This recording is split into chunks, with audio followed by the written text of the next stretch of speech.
Oh, shoot. There's my coffee. I was wondering where it went to. I gotta have a sip of coffee, get my morning started. Actually, me and the dogs, we had our morning start. I have three dogs. One is Luna, who's the white German Shepherd, and she's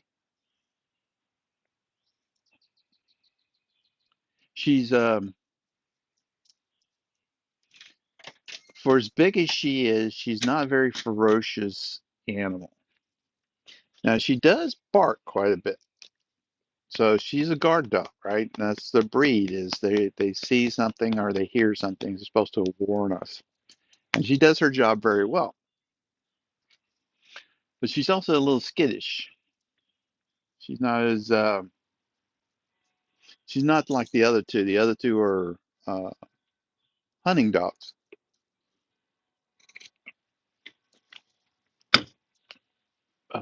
Baloo is a Cataluna leopard hound, and Pepper's a standard uh, poodle with a little bit of golden retriever in her. So they're a little more uh, ang- uh they'll go no matter what's going on. And so this morning wanted to take them for a walk. We have been avoiding morning walks because they've been two things. One is wintertime and the mornings are kind of rough for me, especially if it's like, 40 degrees and windy outside. And so well, mornings weren't great during the wintertime. Plus, we had construction. So big construction trucks were making a lot of noise and there was a lot going on. I mean, it was very disconcerting, even for the other two dogs. All the dogs were disconcerting. So what I did was I started doing walks in the evening and we would drive. I would put them in the car and we'd drive over to a local park and we took a nice evening walk. So, and that's normal for me is the morning walk and an evening walk. I always used to do two walks with them, but we put it down to one. Now that things have gotten better, the construction's all gone, the weather's nice again. I'm trying to move them back into two walks a day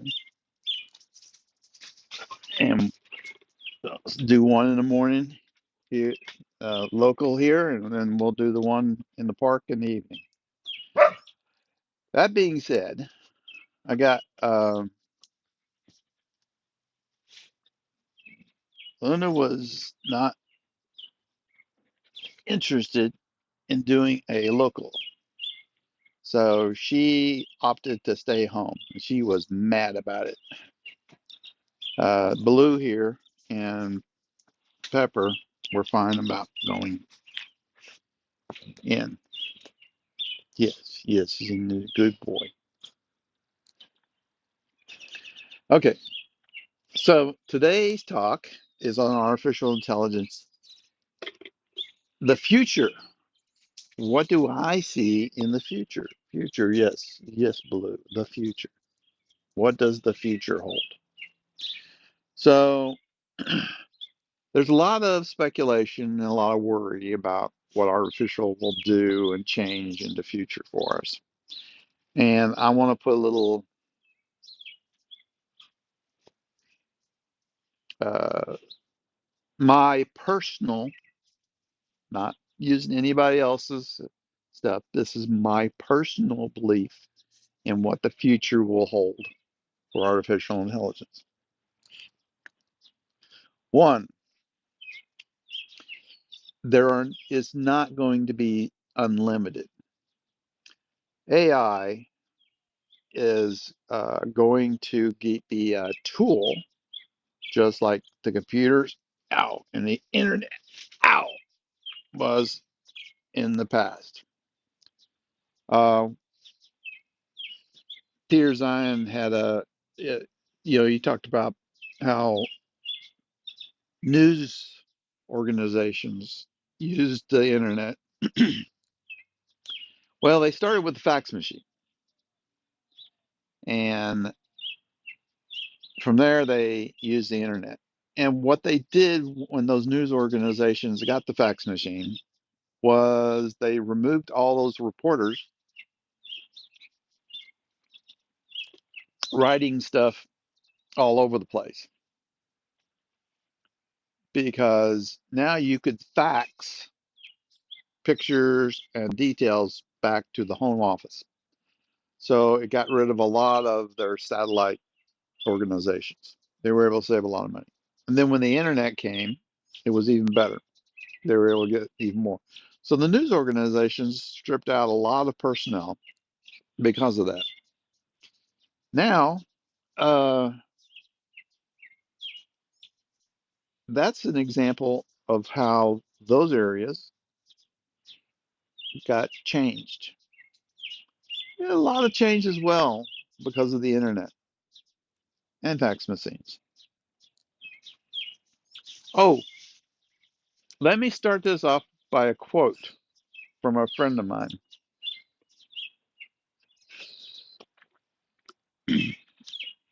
He is an older gentleman. He's older than me, very smart. He had a master's degree in electrical engineering and mechanical engineering. So he had two degrees from MIT. And I asked him, because he was older than me, about 20 years older than me. I said to him, when you, when he was reminiscing about the transistor and how they were developing the computer, and I said, there you are at MIT. Were you there when the computer started coming out? And he said, yes, yes, the personal computer really took off while I was at MIT. I said, well, since you were there at MIT, what was the feelings at MIT about how the world would change with personal computers? And he said, the biggest thing that the world thought was that by the year 2000, no one would work more than 3 days a week. And the reason why no one would work more than 3 days a week is because how could you, if we're going to be so efficient, how could you have more work than 3 days a week work? So even the most brilliant minds in the world, probably, I'm going to say that about MIT because they were really sharp cookies back then. They still are, but they are really renowned. They predicted that there'd be almost no work by the time I'm doing this video. And we know that's not the case. People were still working hard, working really hard. Okay,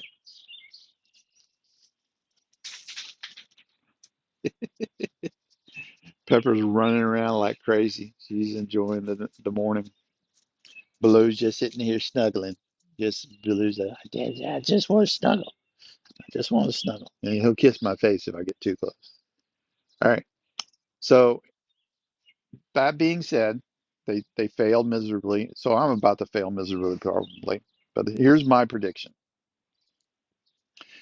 There is not going to be infinite AI a bit around. That being so, let's talk about where things will change first and how fast they'll change. AI still needs to have compute. It still needs chips. It still needs power. And it still needs raw materials. If you guys, any of you guys know the uh, electric car revolution has is going, and it's been going pretty well, but it's still much less than a lot of people thought. And here's some of the reasons why. Mining for materials for batteries, not easy. Refining it, producing it, optimizing it. There's a lot of things that go into creating a really good uh, uh, electric car. Oh, she's out there. Go play with her. Pepper's trying to play with a stick. So we'll hopefully the puppy dogs will help her play.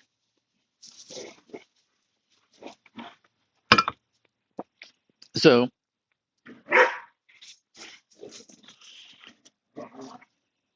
we have the same thing with AI. It's got to get some resources in order to to be used. So let's talk about the two largest areas I see impacted by AI. And then we're going to talk about the two areas that are easiestly, easiest to impact. So one of them, uh-oh. Oh, don't knock over my camera, guys. Careful, careful, guys. That was close. Next door neighbor dogs are out now too, so we have a whole bunch of dogs barking. I don't even know if you guys can hear me that well. Now that I finally got on track to give you my points. Okay, so two areas that really want AI: military and healthcare. Now, military, duh, their job is to make sure we're effective, and AI is critical. If the person that we're fighting has AI and has optimized their attack because of the AI, we're hosed. So we're of course going to use AI. The other thing we'll be using AI in is healthcare. Now, healthcare, the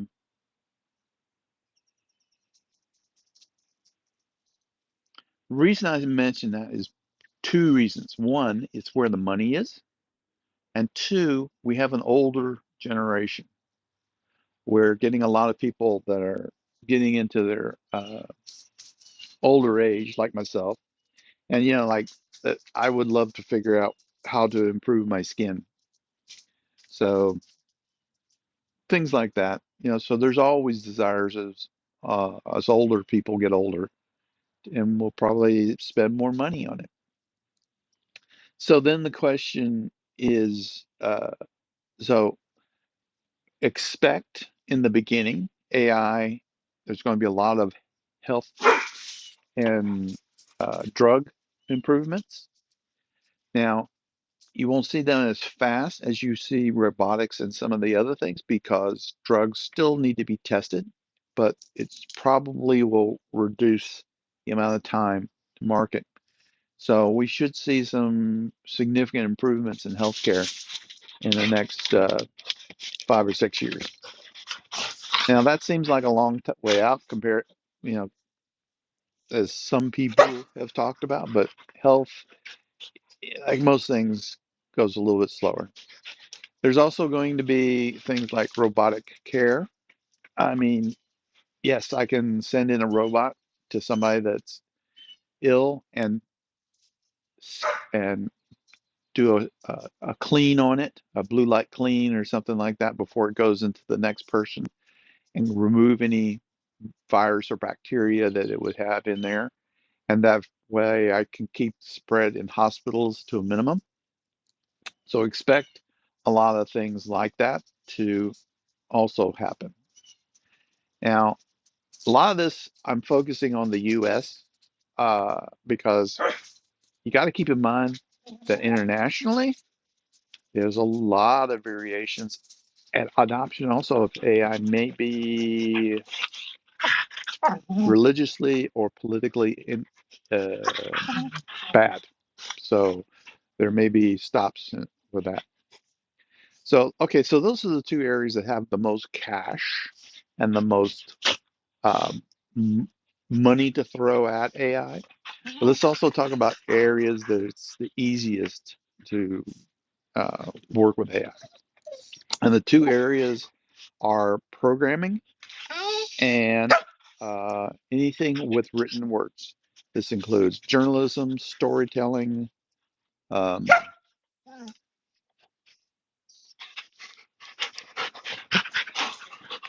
storytelling. What's some other big ones that write things down? Um, News. Well, that's uh, yeah, journalism. Um, yeah, okay, you understand what I'm saying though. Anything where you're being paid to write things, to read or write or create something in writing. Those are the easiest ones to do. Programming is also a very easy one to do. Programming is going to it's going to be quite a while. And when I say quite a while, I have no idea how fast we're going to evolve this, but it'll be a while before you're going to be able to get past how the programmer architects their software, how they design their software. The straight up just writing of code, it's doing a decent job right now. I've got it installed and it's helping write some code for me, and it's doing a pretty good job. So I'm sure that next year it'll be significantly better. So writing the code. So what you now have is instead of five programmers to write something, you can get two or three. Let's say three right now. So next year it'll be two, and the year after that it'll be one. Now that means you have more programmers. Now, uh, does that mean those programmers don't have anything to do?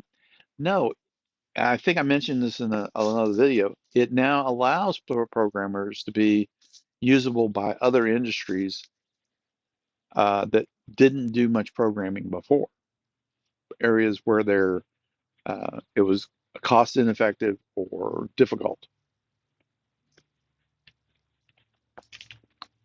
As long as they realize the benefits that one engineer programmer can produce what three programmers did 3 years ago, and they still only charge about the same fee. So as long as the salaries don't triple for programmers, then those programmers can actually produce triple the amount of work and benefit those areas where they couldn't afford programmers before. So that should free up a lot of optimization of the world around us. And so those are the two areas. So those are the four areas that I see impacted the most by AI. Two of them because it's easy, and two of them because the amount of money and the necessity is really high. But to get beyond that, we have tons of work to do. So there will be a need for lots of people to come out and work and do things. Applied Materials is probably going to be going crazy producing all the fab equipment that's going to be necessary to create the wafers and stuff like that. Uh, Not a stock suggestion. I'm not even keeping up with them. If I was to recommend, and I'm not a what you call it, I'm not a professional, I'm not a certified, but I would. There's several good ETFs out there with semiconductor that do a semiconductor uh, mix. I would do those because everybody's going to be doing good because we're going to have to build a lot of stuff. Now, I don't know what I'm going to talk about next time, but one of the things I do need to talk about at some point is the fact that we have this concerns about the global warming, but here we are talking about creating tons of extra electricity and power and stuff like that in order to do this. So we're moving away from uh, the benefits of like LED and other um, energy efficiencies to increasing huge amounts of data centers and other things. So we'll see how it works out. What can we say? Oh, and who knows? Maybe with all the what is it, population decreases, it'll all work out in the end.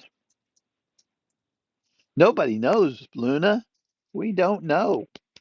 I'm not going to worry about it because I don't know. But you guys have a wonderful day. We'll talk to you later.